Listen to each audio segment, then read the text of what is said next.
Boom! Welcome back to the Blood Clot channel. In today's video, I will be replacing our ABS sensor on a 2019 Stoughton 53-foot drive van trailer. Stay tuned. In case you're wondering why I'm replacing my ABS sensor, 2 days ago, these two tires, I was on my way to a delivery and they blew out, and the inside tire, this one, it was wrapped around this axle right here, and being that it was wrapped around it, it took out my trailer sensor. It's this guy right here. So that is the reason why I'm replacing my trailer sensor, ABS sensor. So in today's install, this is what I'll be using. It's a lay-down board. You're going to need two of these, a short one and a tall one. It's pry bar. You're going to need a PB blaster or WD-40. You're going to need a pick tool like this, and you're going to need the trailer ABS sensor, which is that guy. There's also a kit where you can replace this, but when I bought the sensor, it didn't come with it. And this is the part number that you're gonna need if you're going to replace yours as well. And yeah, there's a price as well. It's just $56 basically. So guys, this is not a video how to diagnose your trailer ABS. This is just a removal and install whilst the wheels are still on the trailer. I can make another video sometime diagnosing why your trailer ABS light is on. As I said, this one was straightforward because I literally saw that the ABS wire was cut and it illuminates a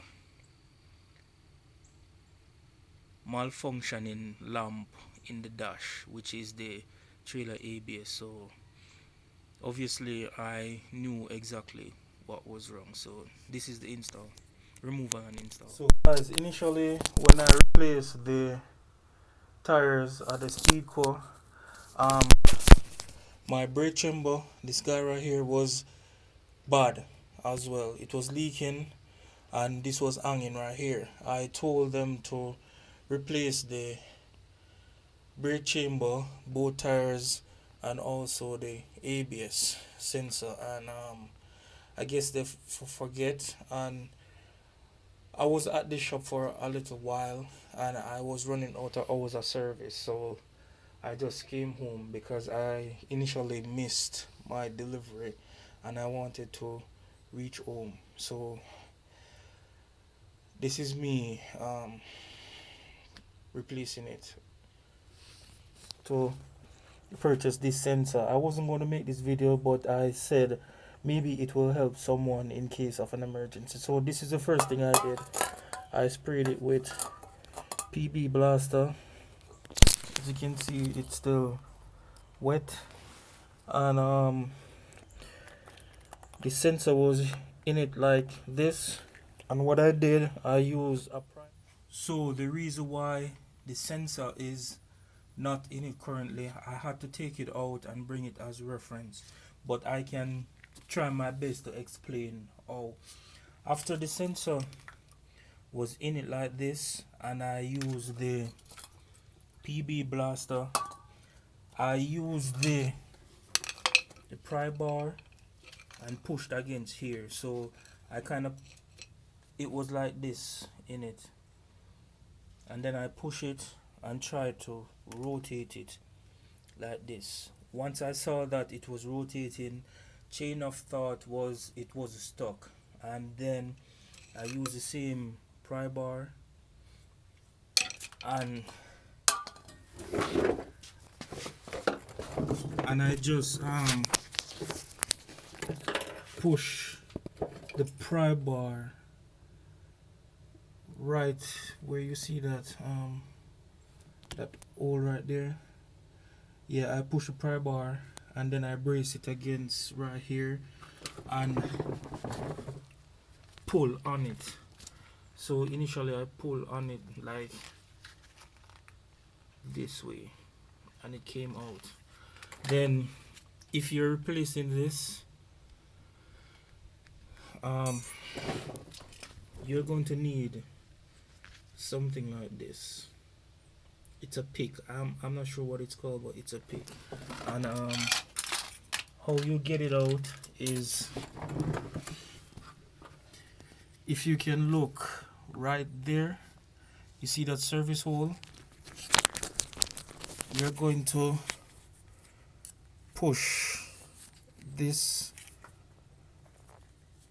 through the hole right there, and it will go directly with this. So it will look something like this. It will look something like this. Then you just push it in like this and then pull it out.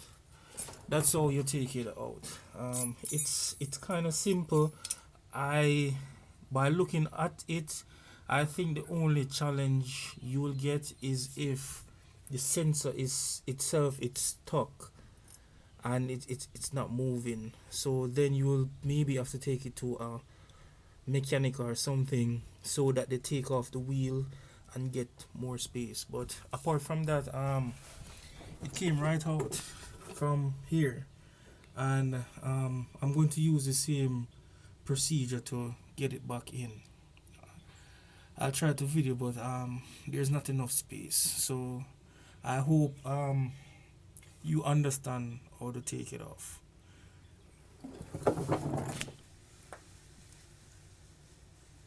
And there it is, guys. What I had to do was I pushed one of my hand right through this hole right here. Then I had to reach over. Here's my other hand. I had to reach over through here. If you can see, maybe you can see my fingers touching. So that's what I had to do to get it in. Afterwards, then you can feed the wire through, and it just clips in up here. If you can see right here, it clips in. It only goes one way, and then you just put back your zip tie on the axle because you don't want it to be dangling around and get clipped. But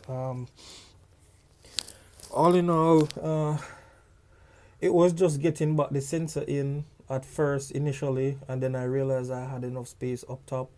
So just take your time and get it back in. If you want to push it further in, you can use this hole right here and get like a flathead screwdriver and push on it. It only goes that far. And what I did, I also took a picture through this hole. I just put the phone right here and look where it was, and I went over to this side because it's the same thing. I went over to this side and mimic the same thing. Yeah, and that's all I got it. Yeah guys, and that's the end of the install. So if you had found anything useful or valuable from this video, please don't forget to like, share, comment, subscribe. Maybe this will help you or help someone to replace your trailer ABS if you are in a pinch. And thank you guys for watching. So until next video, just keep trucking. Peace.